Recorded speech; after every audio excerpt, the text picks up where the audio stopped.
इस प्रोग्राम को पेश करने में ताउन किया Shri ultra red oxide, Bharat का एकमात्र जंग रोधक सीमेंट।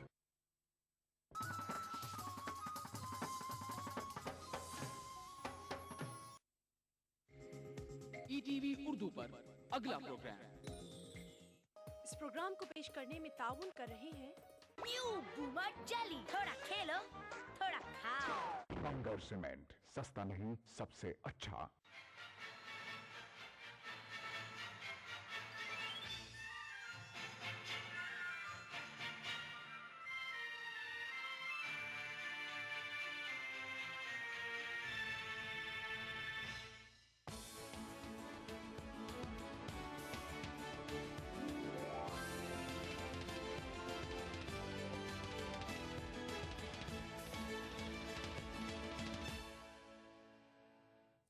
नाज़रीन आदाब, ईटीवी उर्दू न्यूज़ में आपका खैर मकदम है और आप देख रहे हैं 9 PM खबरनामा। सबसे पहले नजर हेडलाइंस पर। चीनी फौज की एक बार फिर दरअंदाजी, लद्दाख के चुमर खित्ते में दाखिल होकर बंकरों को किया तबाह।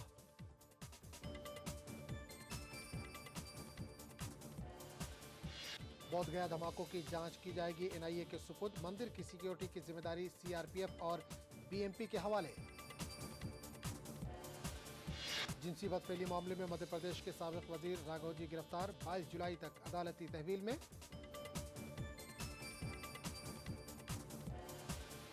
और मैन्युफैक्चरिंग और टेक्सटाइल शोबे को फरोग देने के लिए हुकूमत के इक़दाम, रवां साल टेक्सटाइल की बरामदात 30% तक बढ़ाने का फैसला।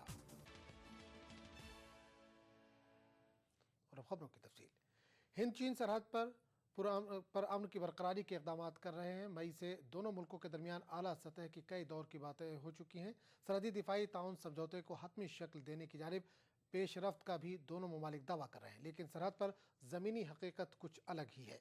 सरकारी ज़राए के मुताबिक गुज़िश्ता महीने चीनी फ़ौज ने लद्दाख के चुमर सेक्टर में दरअंदाजी की थी। इसने वहाँ कुछ हिंदुस्तानी बंकरों और चौकसी के लिए नस्ब कैमरों को भी तोड़ डाला था। सिफारती सतह पर चीन हिंदुस्तान से मुस्कुराकर, हाथ मिलाकर सरहद पर अमन के क़याम के लिए संजीदा कोशिशें करने की बात दोहराते नहीं थकता, लेकिन चीन की आला क़यादत जिस एतमाद बाहमी और बाहमी ताउन की बातें कर रही है, इसका अमली नमूना सरहद पर चीनी फौजें पेश नहीं करती मालूम हो रही हैं। सरकारी ज़राए के मुताबिक चीन के तौसीई अज़ाइम पर इसकी सिफारती कोशिशों का असर होता नहीं दिखता। इतलात के मुताबिक चीनी फौजी जवान 17 जून को हिंदुस्तानी हुदूद लद्दाख के चुमर सेक्टर में घुस आए थे। ये वही सेक्टर है जिसमें कुछ तामीरात के सबब दोनों मुल्कों के बीच ताल्लुकात कशीदा हो गए थे। चीनी फौज ने हिंदुस्तानी हुदूद में दाखिल होकर चौकियों और सरहद पर निगरानी के लिए नस्ब कैमरे भी तोड़ फोड़ दिए थे। चुमर का महल वक़ू चीनियों के लिए हमेशा से सरदर्द रहा है, यहाँ तक कि चीनी फौज को सड़क के जरिए रास्त रसाई हासिल नहीं है। हिंद चीन सरहद पर चुमर लद्दाख से 300 किलोमीटर के फासले पर है। चुमर डिवीजन में चौकसी टावर की ताबीर के खिलाफ 15 अप्रैल को चीनी फौज लद्दाख के दौलत बेग ओल्डी सेक्टर में घुस आई थी। ये तातुल 21 दिनों के बाद सिफारती कोशिशों से खत्म हुआ था, जिसके बाद हिंदुस्तान ने चौकसी टावर को गैर कारकर्द बना दिया था, लेकिन चीनी फौज पर नजर रखने के लिए फौज ने कैमरे नस्ब किए थे। हिंदुस्तान का ये अमल भी चीनी फौज को नागवार गुजरा और उसने दरअंदाजी करके कैमरे तोड़ डाले और तार काट दिए। वादर है कि लद्दाख हिमाचल प्रदेश की सरहद पर वाक़ चुमर सेक्टर पर भी चीन अपना दावा कर रहा है। इस सेक्टर में हर साल चीनी हेलीकॉप्टर के घुस आने की खबरें हैं। गुज़िश्ता बरस ही चीन के हेलीकॉप्टरों ने यहाँ PLA के जवान उतारकर ITBP के आर्जी तौर से नस्ब खेमों को उखाड़ फेंका था। बहरहाल मई के बाद से हिंद चीन के दरमियान लद्दाख दरअंदाजी के पस मंजर में आला सतह की कई दौर की बातचीत हो चुकी है। चीनी वज़ीर-ए-आज़म ने अपने हिंदुस्तान दौरे के दौरान बॉर्डर डिफेंस कॉपरेशन एग्रीमेंट की तजवीज़ पेश की थी, ताकि सरहद पर किसी किस्म की बदअमनी को रोका जा सके। नए मैकेनिज्म पर दोनों मुल्कों ने वजीर दिफा एंटनी के हालिया बीजिंग दौरे पर पेशरफ्त का दावा भी किया था। इसे हतमी शक्ल देने के लिए बातचीत का सिलसिला जारी रखने का अहद भी किया था। Bureau report, ETV news. ममलकती वज़ीर दाखिला RPN सिंह का कहना है कि माजी में हुकूमत सरहद पर तातुल को सिफारती कोशिशों से दूर कर चुकी है। ताज़ा दरअंदाजी की खबरों के बाद हुकूमत हरकत में आ चुकी है और सिफारती कोशिश में जुट गई है। जो लोग वहां आए थे, जो लोग इंट्रूजन हुआ था कुछ 2 महीने पहले, उससे हमने बात करके उनको हटाने का काम किया। आंख दिखाना, आंख न दिखाना एक डिप्लोमेटिक रास्ता है। अगर कोई और रास्ता है तो आप हमें अवश्य बनाएं। अगर कोई आंख दिखाता है तो अगर युद्ध ही एक लड़ाई है, अगर युद्ध ही एक सवाल है, क्या हम सारे अपने पड़ोसियों से और पूरे देश से युद्ध करते रहे? डिप्लोमेटिक चैनल्स चालू हैं और डिप्लोमेटिक चैनल्स के माध्यम से हिंदुस्तान की सरजमी पर, हिंदुस्तान के आन बान पर कोई भी आंख दिखाएगा तो हिंदुस्तान पीछे नहीं होगा। उधर बीजेपी का कहना है कि इस मामले को मरकजी हुकूमत को संजीदगी से लेना चाहिए और उसका माकूल जवाब चीन को देना चाहिए। देखिए, चाइना के नापाक इरादे को कौन नहीं जानता है, पूरा देश का बच्चा बच्चा जान रहा है। ये तो हमारे यूपी सरकार को सोचनी चाहिए कि चाइना के साथ हमें किस प्रकार से निपटना है। कुछ ऐसे मैसेज जाने चाहिए। आज हमारे रक्षा मंत्री जाते हैं तो वहाँ से उनके स्वागत में धमकी मिलती है और बहुत ऐसी बातें हैं जिस पर सोचने की आवश्यकता है। हमारे देश में हर देश के पास उसकी फॉरेन नीति होती है, पर अभी तक हमारे यहाँ विदेश नीति ही सुचारू रूप से नहीं तय हो पा रही है। इसलिए इन सब बहुत सारे गंभीर मुद्दों पर हमें देखने की जरूरत है और चाइना का जो इस तरह से इनकर्शन है इसका सरकार द्वारा माकूल जवाब देने की जरूरत है। बोधगया में महाबोधि मंदिर पर सिलसिलेवार बम धमाकों की तफ्तीश जारी है। तफ्तीशकारों ने शुबे की बुनियाद पर एक खातून समेत 4 अफराद को तहवील में लिया है। दूसरी जानिब इस मामले की जांच NIA के सुपुर्द की जाएगी। वजारत दाखिला के ओहदेदारों का कहना है कि बहुत जल्द इस ताल्लुक से रस्मी हुक्मनामा जारी किया जाएगा। साथ ही तारीखी महाबोधि मंदिर की सिक्योरिटी में इजाफा कर दिया गया है। मंदिर की सिक्योरिटी का चार्ज CRPF और BMP यानी बिहार मिलिट्री पुलिस ने संभाल ली है। इंतजामिया ने महाबोधि मंदिर के अतराफ दफा 144 नाफिज कर दिया है। महाबोधि मंदिर सिलसिलेवार धमाकों की जांच पड़ताल जारी है। जांच पड़ताल में NIA और NSG की मदद करने के लिए महाराष्ट्र और आंध्र प्रदेश की ATS टीमें भी गया में मौजूद हैं। मंदिर के मुख्तलिफ दरवाजों पर नस्ब CCTV कैमरों के फुटेज खंगाले जा रहे हैं। बताया जाता है कि फुटेज की क्वालिटी खराब होने के सबब मुश्तबा अफराद की शनाख्त में ज्यादा मदद नहीं मिल पा रही है। इस दौरान CRPF और बिहार मिलिट्री पुलिस BMP ने तारीखी महाबोधि मंदिर की सिक्योरिटी का चार्ज ले लिया है। बोधगया टेम्पल मैनेजमेंट कमेटी और जिले के आला ओहदेदारों की मीटिंग में सिक्योरिटी का आला सतह पर जायजा भी लिया गया। मंदिर के अतराफ सिक्योरिटी सख्त कर दी गई है। इंतजामिया ने अहकामात जारी करके मंदिर के अतराफ दफा 144 नाफिज कर दिया है, जिसके तहत मंदिर के आसपास की दुकानें भी बंद रहेंगी। हालांकि दुकानदारों में इंतजामिया की इस कार्रवाई से नाराजगी पाई जा रही है। Bureau report, ETV news. BJP सदर राजनाथ सिंह और राज्यसभा में अपोजिशन लीडर अरुण जेटली व पार्टी लीडर रविशंकर प्रसाद ने तारीखी महाबोधि मंदिर का दौरा किया। बीजेपी लीडर ने दहशतगर्दाना हमले के लिए मरकज और रियासती हुकूमत पर शदीद नुक्ताचीनी की, जबकि मरकजी हुकूमत ने बीजेपी पर मामले पर सियासत करने का इल्जाम लगाया है। बोधगया में तारीखी महाबोधि मंदिर में हुए दहशतगर्दाना हमले के 2 दिन बाद बीजेपी सदर राजनाथ सिंह, अरुण जेटली और रविशंकर प्रसाद समेत बिहार के कई अरकान असेंबली महाबोधि मंदिर पहुंचे। बीजेपी लीडरों ने धमाकों के बाद के हालात का जायजा लिया। राजनाथ सिंह ने मरकजी हुकूमत पर तनकीद करते हुए कहा कि उनकी पार्टी दहशतगर्दाना मामले पर सियासत की मुखालिफ है। ताहम कहा कि UPA हुकूमत दहशतगर्दी से निपटने के मामले में नाकाम रही है। देश को निजात दिलाने के लिए गवर्नमेंट को, कांग्रेस लेड UPA गवर्नमेंट को जिस दृढ़ इच्छा शक्ति का परिचय देना चाहिए, जिस फर्म कन्विक्शन के साथ इस आतंकवाद के संकट से देश को निजात दिलाने के लिए गवर्नमेंट को कार्रवाई करनी चाहिए, कांग्रेस लेड UPA गवर्नमेंट इस मामले में पूरी तरह से विफल रही। राजनाथ यही नहीं रुके। उन्होंने कहा कि हुकूमत के जरिए सिक्योरिटी एजेंसियों का बेजा इस्तेमाल के सबब भी हालात कशीदा हुए हैं। चाहे इंटेलिजेंस हो, चाहे इन्वेस्टिगेटिंग एजेंसी हो अथवा हमारी सिक्योरिटी एजेंसी हो, इन तीनों के बीच परस्पर कोऑर्डिनेशन होना चाहिए। आज जैसे कांग्रेस लेड UPA गवर्नमेंट ने हालात पैदा कर दिए हैं कि IB और CBI दोनों को एक दूसरे के सामने लाकर खड़ा कर दिया है, तो केवल इस कारण हुआ है क्योंकि इस प्रकार की संस्थाओं का कांग्रेस लेड UPA गवर्नमेंट के द्वारा मिसयूज किया जाता है। मरकजी वजीर मुमलिकत बराए PMO नारायण सामी ने बीजेपी पर नुक्ताचीनी करते हुए कहा है कि वो बोधगया धमाके पर सियासत कर रही है। कल तक नीतीश कुमार के साथ बीजेपी था, उस टाइम नीतीश कुमार उनका ठीक था। अभी उनको नीतीश कुमार बाहर आने के बाद नीतीश कुमार को गाली देना शुरू किया बीजेपी का कोई पॉलिटिक्स नहीं है, कोई स्टैंडर्ड नहीं है। उनका कोई पॉलिसी नहीं है। बीजेपी उनका टाइम दे के काम करता है।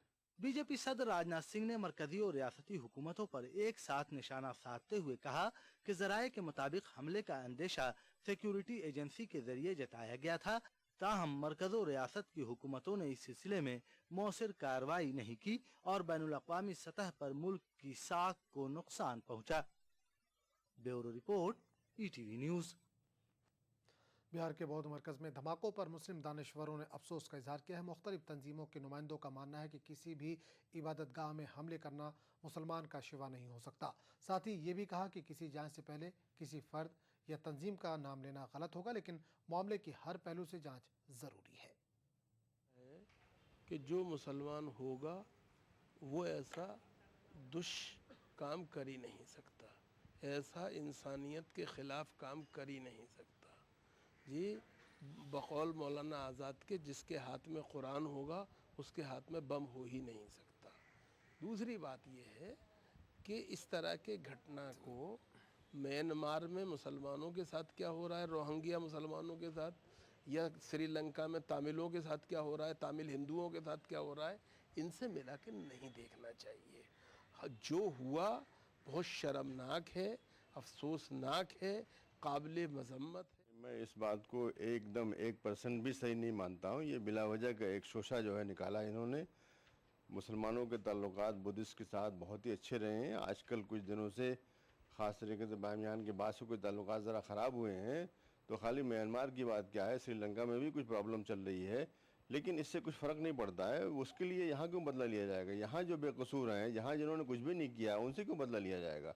ऐसी कोई बात नहीं है। मैं समझता हूँ कि बड़ी जल्दी की बात है ये, और बड़ी जल्दबाजी वाली बात है। और बगैर किसी के तफ्तीशी इदारे के जांच के अगर क्या किसी मुसलमान या किसी हिंदू या किसी पॉलिटिकल पार्टी का नाम दे देना, ये हमारे समझ से मुनासिब नहीं है। ये जांच अभी जांच के अंदर है, ये जांच आवे और जांच के बाद फिर जो जांचकर्ता लोग हैं फिर जैसा रिपोर्ट दे उसके मुताबिक जो मुजरिम हो उसको सज़ा दी जाए। ऐसा कुछ नहीं है कि म्यांमार में अगर कुछ हो रहा है तो उससे हमारे भारत पर क्या फ़र्क पड़ता है। हमारा भारत एक अलग राष्ट्र है, म्यांमार एक मामला एक अलग है। बिहार को या हिंदुस्तान को म्यांमार के मामला से क्या मतलब है? रमज़ानुल मुबारक का चांद मुल्क में कहीं पर भी नजर नहीं आया, जिसके पेश नज़र हैदराबाद, बेंगलुरु, दिल्ली, भोपाल, पटना समेत दीगर शहरों के रुयत हिलाल कमेटियों ने जुमेरात को पहला रोज़ा होने का ऐलान किया है।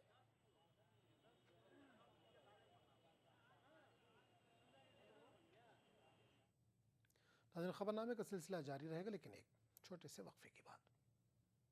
क्यों लंदन वाले मामू जान, आपको हमारा जयपुर शहर कैसा लगा?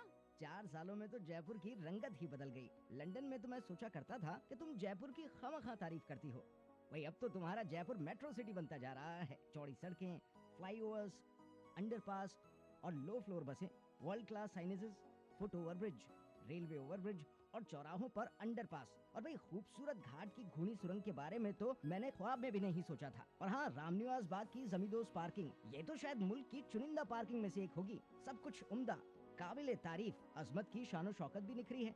खोले के हनुमान जी का मंदिर, पुरानी तारीख के दरवाजे, चौराहे और भी खूबसूरत हो गए हैं। Garden theatre, Smritivan, central park, music fountain को देखकर तो भाई मजा आ गया। अरे मामा जी, अगली दफा जब आप जयपुर आएंगे तो आपको metro rail, ring road, Jaipur international centre जैसी और भी बेहतरीन चीजें देखने को मिलेंगी। जयपुर हमारी शान है, इसके शान शौकत की हिफाजत करें। मोटापे से परेशान मत होइए। अहमद एंड कंपनी हैदराबाद का स्लिमएक्स पाउडर। स्लिमएक्स पाउडर इस्तेमाल कीजिए, जो वजन को कम करता है, चर्बी को पिघलाता है और सूजन को कम करता है। मुसलसल इस्तेमाल से बदन को आम हालत में ला देता है। अहमद एंड कंपनी हैदराबाद का स्लिमएक्स पाउडर। तेरे देश की मिट्टी तुझे पुकारे,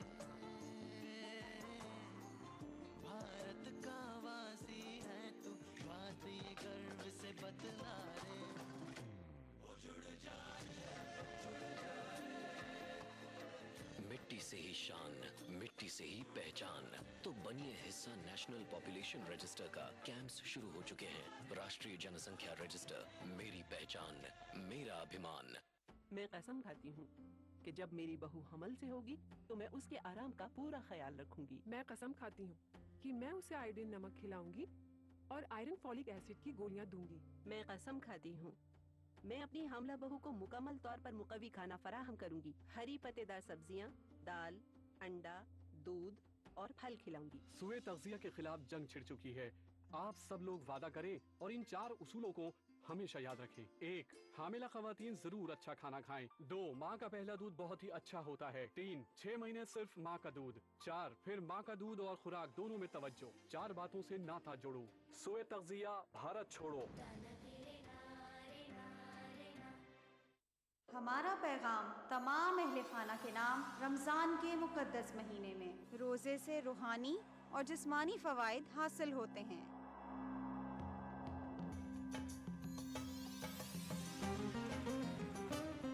स्वीट्स आपको माह रमज़ान अल मुबारक की आमद पर खुशामदीद कहता है।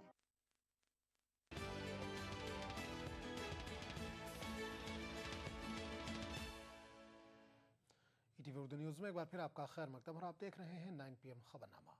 फौज ने जिला कुपवाड़ा के किरण सेक्टर में दरअंदाजी की कोशिश को नाकाम बना दिया है। बताया जाता है कि फायरिंग में 5 दरअंदाज मारे गए हैं। फायरिंग में एक फौजी जवान भी हलाक हो गया है। हुक्काम के मुताबिक मिलिटेंटों के ग्रुप ने मंगल की सुबह हिंदुस्तानी इलाके में दाखिल होने की कोशिश की, ताहम फौज ने इनका ताक़ुब किया। मिलिटेंटों ने फौज पर फायरिंग की और जवाबी फायरिंग में 5 मिलिटेंट मारे गए, जबकि कुछ मिलिटेंट वापस भागने में कामयाब हो गए। आखिरी इतलात मिलने तक मिलिटेंटों की लाशें बरामद नहीं की गई थी। इसी दौरान वज़ीर आला उमर अब्दुल्ला ने कहा कि रवां साल दरअंदाजी के वाक़यात से निपटने के दौरान फौज का बहुत कम नुकसान हुआ, जो एक बहुत बड़ी कामयाबी है। 5 मिलिटेंट हमारे देहात से मारे गए हैं और इंटेलिजेंसीज और जो हमारे खबर है उसके मुताबिक 5 मारे गए। मध्य प्रदेश के मुअत्तल वजीर राघोजी को जिनसी बदफेली के मामले में गिरफ्तार कर लिया गया है। ये गिरफ्तारी पुराने भोपाल में वाक़ एक फ्लैट से हुई है। राघोजी FIR दर्ज होने के बाद से गायब थे। राघोजी और उनके 2 साथियों पर उनके नौकर ने जिनसी बदफेली का इल्ज़ाम लगाया है। गिरफ्तारी के बाद राघोजी को भोपाल की अदालत में पेश किया गया और वो 22 जुलाई तक अदालती तहवील में रहेंगे।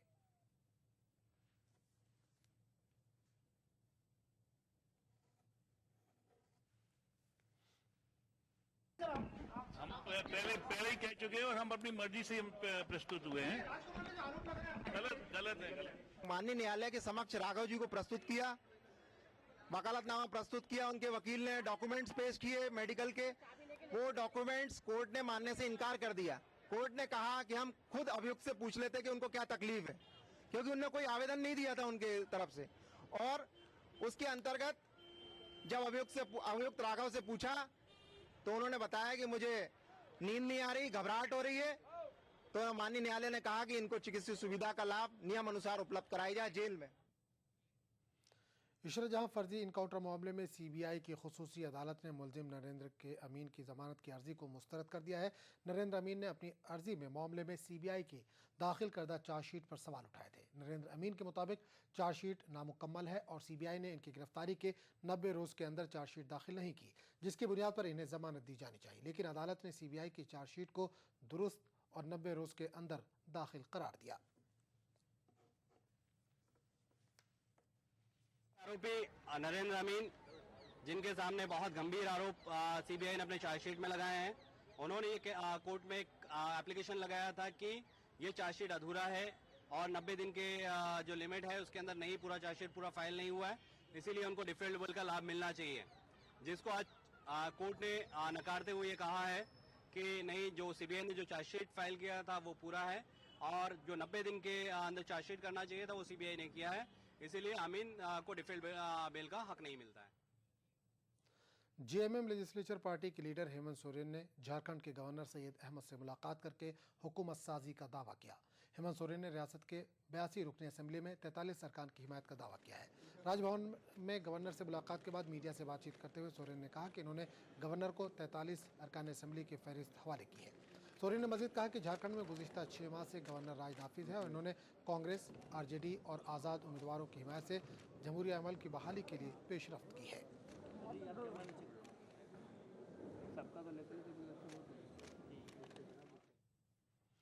रुपए की कम होती कद्र और उसे मजीद लुढ़कने से बचाने के रिजर्व बैंक के इक़दामात के दरमियान हुकूमत मैन्युफैक्चरिंग शोबे को फ़रोग़ देने की कोशिश कर रही है। हुकूमत ने इस्पात की पैदावार और कपड़े की बरामदात बढ़ाने का फ़ैसला किया है। उधर रिजर्व बैंक ने डॉलर के मुकाबले रुपए की जारी गिरावट को रोकने के लिए फ्यूचर एंड ऑप्शन ट्रेडिंग पर फौरी तौर पर पाबंदी लगा दी है। मुसलसल सनती पैदावार में गिरावट और डॉलर के मुकाबले रुपए की फिसलन से हुकूमत तशवीश में मुब्तला है। सनती शोबे में पाई जाने वाली यास की फिजा को दूर करने और मैन्युफैक्चरिंग को बढ़ावा देने के लिए वज़ीर आज़म मनमोहन सिंह की क़यादत में एक आला सतह की मीटिंग दिल्ली में हुई। मीटिंग में मुख्तलिफ सनतों में पैदावार की अब तक की सूरत हाल का जायज़ा लिया गया और पैदावार में इजाफे की राह में हायल रुकावटों को दूर करने की सिमत कई अहम फैसले लिए गए। इसके साथ साथ मीटिंग में उन शोबों की निशानदेही भी की गई जिसमें पैदावार के इम्कानात ज़्यादा हैं और मुताल्लिक़ा सनतें नए हदफ को अबूर करने की अहलियत रखती हैं। लिहाजा हुकूमत ने मैन्युफैक्चरिंग शोबे से जुड़ी घरेलू सनतों की पैदावारी निशाने में इजाफा करने का फ़ैसला किया है। इस्पात की पैदावार का निशाना 300 मिलियन टन मुकर्रर किया गया है, जबकि हुकूमत ने टेक्सटाइल की सालाना बरामद के हदफ में 30% की बेहतरी की है। वजारत इस्पात मुजवज़ा हदफ के हुसूल के लिए 8 हफ्ते के अंदर नक्शा राह तैयार करेगी। वाज़ेह है कि रवां साल इस्पात की पैदावार का निशाना 120 मिलियन टन मुकर्रर है, जबकि साल 2011 और 12 के दौरान ये निशाना 89 मिलियन टन था। इस आला सतह की मीटिंग में 70 से 100 सीटों वाले देसी तैयारा बनाने के ड्रीम प्रोजेक्ट को भी हरी झंडी दिखा दी गई। ये प्रोजेक्ट एक अरसे से लटका हुआ था। मैन्युफैक्चरिंग शोबे को बढ़ावा देने के लिए लिए गए ये फैसले इंतहाई अहमियत के हामिल हैं, क्योंकि डॉलर के मुकाबले रुपए का लुढ़कना जारी है। पीर को ये सबसे निचली सतह पर पहुंच चुका था, लेकिन मंगल को आरबीआई और सेबी के इक़दामात के बाद इसमें थोड़ी बेहतरी आई और ये 0.16 पैसे तक पहुंचा। इस बीच रिजर्व बैंक ने रुपए की सेहत में मजीद सुधार लाने के लिए बैंकों पर कुछ पाबंदियां आयद की हैं। उसने फ्यूचर एंड ऑप्शन ट्रेडिंग पर पाबंदी लगा दी है। इसके साथ साथ उसने तेल कंपनियों को एक ही पब्लिक सेक्टर यूनिक बैंक से डॉलर खरीदने के अहकामात जारी किए हैं। Bureau report, ETV news. खबरनामे का सिलसिला जारी रहेगा, लेकिन एक छोटे से वक्फे के बाद। अच्छा नहीं लगता जब देखती हूँ कि जितनी सफाई होनी चाहिए उतनी नहीं है। खुशी, तुम मेरे घर रोज आया करो। मैं तो रोज आना चाहती हूँ, लेकिन तुम्हारे घर के पास इतनी गंदगी है, इतना बदबू है कि मुझे आना अच्छा नहीं लगता। ठीक है, मैं मम्मी को कहूँगी कि गलियों में कचरा ना फेंके, डस्टबिन में फेंके। ओके। ऐसा नहीं है कि हम जयपुर शहर को साफ रखने की कोशिश नहीं करते, लेकिन जरूरत है हम सबको मिलकर के इस कोशिश में साथ जोड़ने की। हम अपने घर का कचरा सुबह 7 बजे से लेकर के 10 बजे के बीच में ही नियत स्थान पर डालें। हमारे सारे संसाधनों का समुचित उपयोग करते हुए उस कचरे को 8 बजे से लेकर के 12 बजे के बीच में उठा सकते हैं। मुझे उम्मीद है कि अगर हम सब ठान लें और अगर हम सब आपस में जुड़ जाएं, तो निश्चित रूप से हम जयपुर शहर को जो वर्ल्ड क्लास सिटी बनाने का सपना, आपका, हमारा, हम सब का जो ये सपना है, उसे हम पूरी तरीके से साकार कर सकते हैं।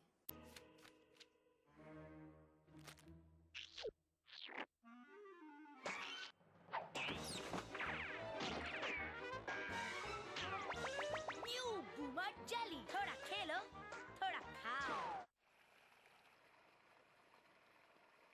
अरे भाई, ये क्या कर रखा है तुमने? तुम्हारे खेत पर बिना काम के मोटर चल रही थी, उससे बिजली और पानी दोनों बर्बाद हो रहे हैं। तो इससे क्या फर्क पड़ता है? अरे भाई, फर्क कैसे नहीं पड़ता? एक तो पानी व्यर्थ बहने से तुम्हारा खेत खराब हो रहा है और बिना काम के मोटर चलने से बिजली बर्बाद हो रही है। अब तुम ही बताओ, अगर तुम इसी तरह इन सब चीजों को बर्बाद करते रहोगे तो एक दिन ना पानी बचेगा और ना बिजली, फिर क्या करोगे? बिजली की बचत ही बिजली का उत्पादन है। हमारा पैगाम तमाम अहले खाना के नाम रमजान के मुकद्दस महीने में रमजान अल मुबारक भाईचारा और बाहिमी मोहब्बत का दर्स देता है।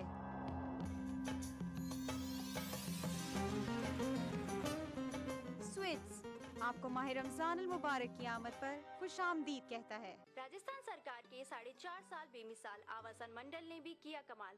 राज्य भर में 25,000 से ज्यादा मकानों का कुशल इंजीनियरों की देखरेख में निर्माण कर हर वर्ग के साथ ही गरीबों को भी दी अपने घर की सौगात। मंडल की हर कॉलोनियां सभी मूलभूत सुविधाओं से युक्त, हरे भरे पेड़ों से आच्छादित और प्रदूषण मुक्त।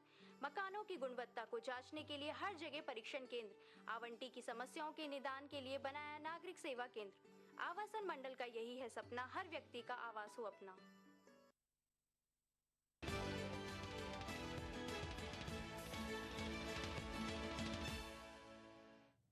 ईटीवी उर्दू न्यूज़ में एक बार फिर आपका खैर मकदम और आप देख रहे हैं 9 PM खबरनामा। मगरबी अफगानिस्तान में उस वक्त 17 मुकामी बाशिंदे हलाक हो गए जब उनकी गाड़ी सड़क के किनारे नस्ब बम धमाके की जद में आ गई। हुक्काम के मुताबिक हेरा सूबे में तालिबान मिलिटेंटों ने सिक्योरिटी एहलकारों को हलाक करने के मकसद से सड़क के किनारे बम नस्ब किया था, लेकिन बम धमाके की जद में 17 शहरियों से भरी एक गाड़ी आ गई और गाड़ी में सवार सभी अफराद हलाक हो गए। इसी दौरान नेटो ने कहा है कि एक अफगानी पुलिस एहलकार ने एक नेटो फौजी एहलकार को गोली मारकर हलाक कर दिया है। ताहम नेटो ने तफसीलात फराहम नहीं की है। लेबनान के दारुल हुकूमत बैरूत में एक ज़बरदस्त कार बम धमाका हुआ है। इस धमाके में 53 अफराद जख्मी हो गए हैं। इसके अलावा कई कार और इमारतें नजर आतिश हो गई हैं। ये धमाका इस्लामिक कॉपरेशन सेंटर नामी सुपर मार्केट के करीब हुआ, जहां पर आवाम की भीड़ खरीदो फरोख्त में मसरूफ थी। मसलकी कशीदगी धमाके की वजह समझी जा रही है। लबनान के दारुल हुकूमत बैरूत के जुनूब में ज़बरदस्त कार बम धमाका हुआ। धमाके के सबब मुतअद्दिद गाड़ियों और इमारतों में आग लग गई और लोग अपनी जान बचाने के लिए खौफ व हरास में इधर उधर भागने लगे। अफरा तफरी का माहौल पैदा हो गया। ये धमाका इस्लामिक कूप नामी सुपरमार्केट के करीब हुआ, जहां पर आवाम की भीड़ खरीदो फरोख्त में मसरूफ थी। धमाके में कई अफराद जख्मी हो गए, जिन्हें करीबी अस्पताल में दाखिल कराया गया। लबनान के वजीर दाखिला मरवान जब हालात का जायजा लेने के लिए मौके पर पहुंचे तो लोगों ने उन पर पथराव किया। लोगों को मुंतशिर करने के लिए सिक्योरिटी एहलकारों ने हवा में फायरिंग की। ये धमाका हिजबुल्लाह का गढ़ कहे जाने वाले बेरुल अबद इलाके में हुआ। धमाके की वजूहात का फौरी तौर पर पता नहीं चल सका है, ताहम मसलकी कशीदगी को धमाके की वजह समझा जा रहा है। शिया सुन्नी कशीदगी लबनान में उस वक्त उरूज पे पहुंच गई जब शिया तंजीम हिजबुल्लाह ने शाम की हुकूमत की हिमायत का ऐलान किया, जिसके बाद शाम के कई बागी ग्रुप हिजबुल्लाह से सख्त नाराज हो गए। कुछ सुन्नी शामी बागी जंगजुओं ने लबनान पर हमले की धमकी भी दी थी। लबनान के सदर माइकल सुलेमान समेत तमाम सियासतदानों ने धमाके की मजम्मत की है। लबनान में शिया फिरके ने मंगल से ही रोजा रखना शुरू कर दिया है और रमजान की शुरुआत के साथ ही इस धमाके से शिया सुन्नी कशीदगी का अंदाजा लगाया जा सकता है। दरअसल शाम की खाना जंगी ने लबनान को मसलकी खतूत पर इस तरह तकसीम कर दिया है कि शिद्दत पसंद इंतकाम की आग में इस्लाम और रमजान का एहतराम भी फरामोश कर बैठे हैं। Bureau report, ETV news. मिस्र में इख्वानुल मुस्लिमीन ने अबूरी सदर के आइनी एलामियों को मुस्तरद कर दिया है। इस्लाम नवाज अल नूर पार्टी ने भी नई हुकूमत के तश्कील के अमल से खुद को दस्तबरदार कर लिया है। इसी दौरान अक़वाम मुत्तहिदा ने मिस्र में पीर के रोज़ फ़ौज की फायरिंग में हुई हलाकतों की शदीद मजम्मत की है। अक़वाम मुत्तहिदा के सेक्रेटरी जनरल बान की मून ने वाक़े की आज़ादाना जाँच का मुतालबा किया है। मिस्र के अबूरी सदर अदली मंसूर ने पीर के रोज़ आइनी एलामिया जारी किया, जिसके तहत इक़्तिदार की मुंतकली की जो मुद्दत तय की गई है, यानी 6 महीनों के अंदर मुल्क में पार्लिमानी और सदारती इंतखाबात मुनक़िद कराए जाएंगे।